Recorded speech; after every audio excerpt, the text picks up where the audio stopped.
오늘부로 시리아 마켓이 닫혔습니다. 그래서 지금 시리아행 물건은 예전처럼 성급하게 보시면 안 됩니다. 현장에서는 사실상 차대 넘버가 잡힌 계약 위주로만 보자는 분위기가 강하고 그 외 물건은 한 번 더, 아니 두 번, 세 번 더 확인하셔야 합니다. 한마디로 지금 시리아는 좋은 차를 잡는 시장이 아니라 살아있는 계약인지 먼저 확인하는 시장입니다. 제가 보는 시리아는 원래 그런 나라였습니다. 작년 초만 해도 정말 뜨거웠습니다. 중고차 하시는 분들끼리 모이면 어디가 빠르냐, 어디가 반응이 좋으냐 할 때 꼭 한 번씩은 시리아 이야기가 나왔습니다. 완전히 활짝 열린 정문은 아닌데 분명히 물건이 빠지는 연문 하나가 살아있는 느낌. 저는 그걸 하나의 출구가 있는 나라라고 봤습니다. 좁지만 분명히 나가는 길이 있었고 그 길을 타는 순간 시장 온도가 확 달라졌습니다. 실제로 제가 작년에 요르단에 갔을 때 시리아를 직접 들어가 보려고 했습니다. 그런데 한 달 전 비자 신청이 필요했고 위험국가 이슈도 있었고 결과적으로는 요르단 바이어를 통해 간접적으로 수출하는 구조가 훨씬 현실적이었습니다. 그때 제가 현장에서 느낀 건 딱 하나였습니다. 시리아는 차값보다 길이 더 중요한 나라구나. 차가 좋아도 길이 막히면 끝이고 차가 조금 평범해도 길이 열리면 거래가 됩니다. 작년엔 그 길이 살아 있었고 올해는 잠깐 올라오는 듯 하다가 다시 가라앉는 느낌입니다. 마치 봄볕에 눈이 녹는 줄 알았는데 반바람 한번 불면 다시 얼어붙는 길처럼 말입니다. 첫째, 지리 시리아를 이해하려면 먼저 지도를 봐야 합니다. 시리아는 북쪽으로 터키, 동쪽으로 이라크, 남쪽으로 요르단, 서쪽으로 레바논과 이스라엘 쪽이 이어져 있고 서쪽 끝으로는 지중해를 접하고 있습니다. 그러니까 그냥 한 나라가 아니라 중동의 교차로에 놓인 분기점 같은 자리입니다. 지도 위에서는 분명히 길이 많아 보입니다. 여기서 많은 분들이 시리아는 바다가 없어서 무조건 다른 나라를 거쳐야 한다는 식으로 생각하시는데 정확히 말하면 시리아는 지중해 해안과 라타키아, 타르투스 같은 항만을 갖고 있습니다. 다만 문제는 바다가 있느냐 없느냐가 아니라 그 항구를 지금 안정적으로 사업에 활용할 수 있느냐입니다.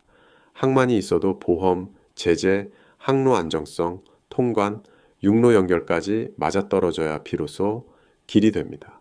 그래서 실무에서는 시리아를 바다가 있는 나라라기보다 바다도 있고 육로도 있지만 실제로는 우회 계산이 먼저 필요한 나라로 보게 됩니다.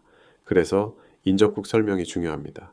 요르단은 남쪽에서 시리아를 잇는 대표적인 중개축이고 터키는 북쪽에서 정치와 물류 모두에 영향을 주는 축입니다. 이라크는 동쪽 연결 가능성을, 레바논은 서쪽 인접성을 보여줍니다.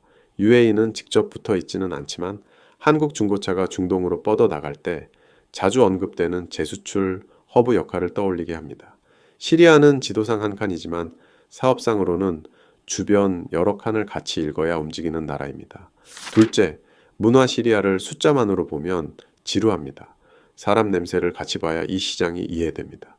여러 자료를 보면 시리아 사회는 가족 중심성이 강하고 공동체와 이웃 간 연결이 삶 깊숙이 들어와 있습니다. 차도 단순히 멋으로 타는 물건이 아니라 가족을 태우고 짐을 싣고 오늘 당장 움직여야 하는 생활 도구에 가깝습니다. 그래서 시장도 허세보다 실용이 먼저 먹힙니다. 이런 문화에서는 차를 볼 때도 질문이 분명합니다. 화려하냐보다 버티느냐, 고장 적으냐, 가족이 같이 타기 편하냐, 부품과 정비가 어렵지 않으냐를 먼저 봅니다. 동시에 재미있는 건 실용을 중시하는 시장이면서도 풀옵션 차량에 대한 상징성도 꽤 강하다는 점입니다. 현지에서 풀옵션은 단순히 옵션이 많다는 뜻을 넘어서 이 차가 급이 떨어지지 않고 상품성이 있다는 표시처럼 받아들여집니다.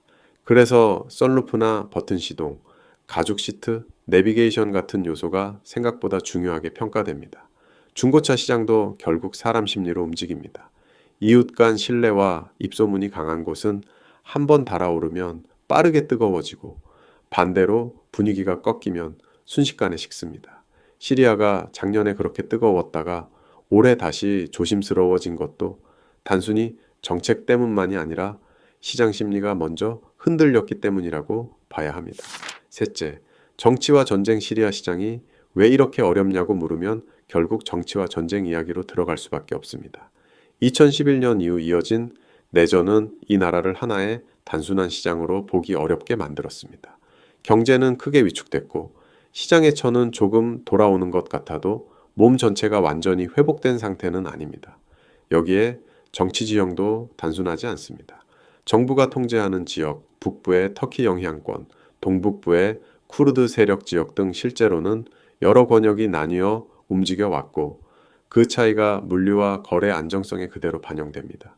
큰 뉴스 하나가 나온다고 시장이 하루아침에 정리되는 구조가 아닙니다. 길이 하나 열렸다고 해서 모든 길이 열리는 건 아니기 때문입니다.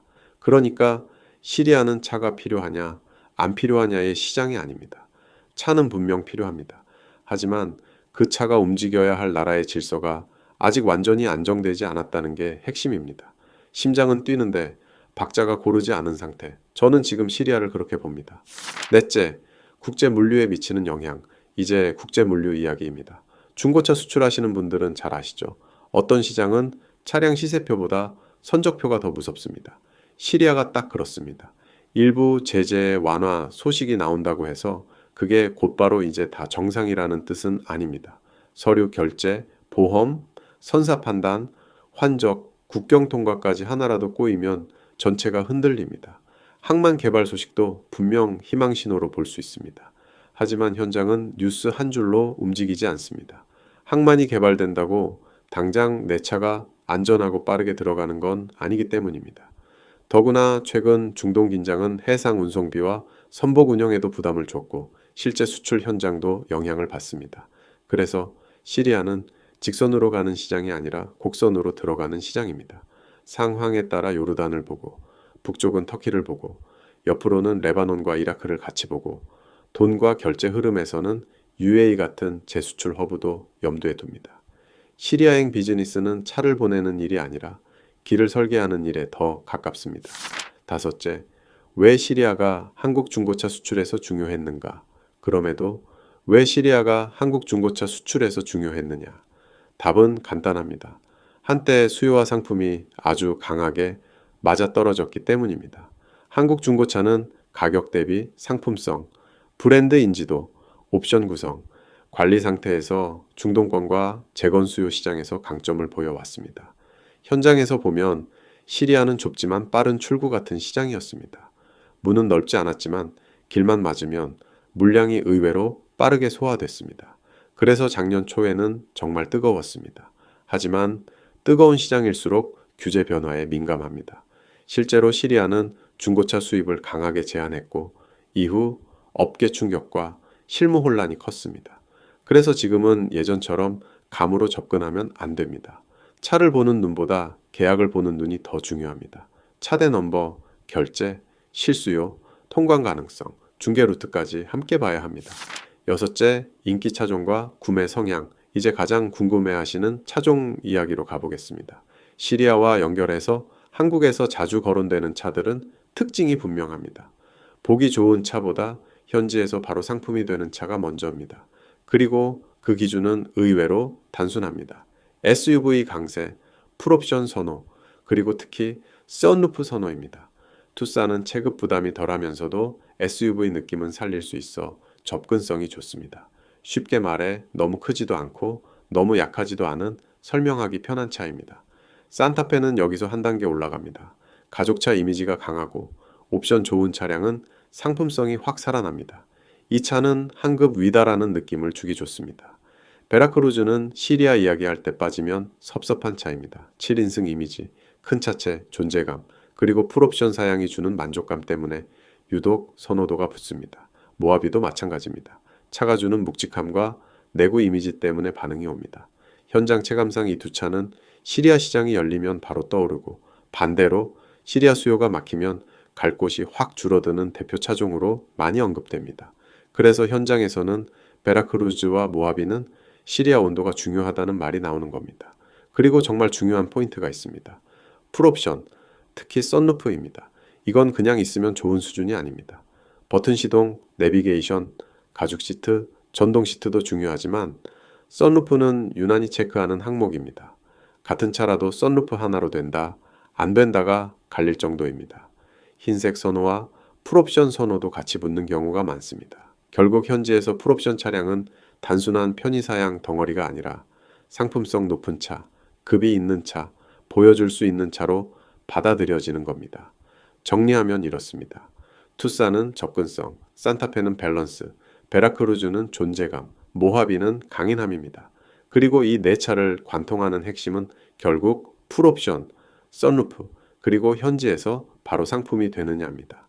한 줄 요약해드린다면 시리아 시장은 한때 가장 뜨거운 우회 출구였지만 오늘부로 잠시 닫힌 만큼 지금은 차보다 계약과 길을 먼저 봐야 하는 시장입니다.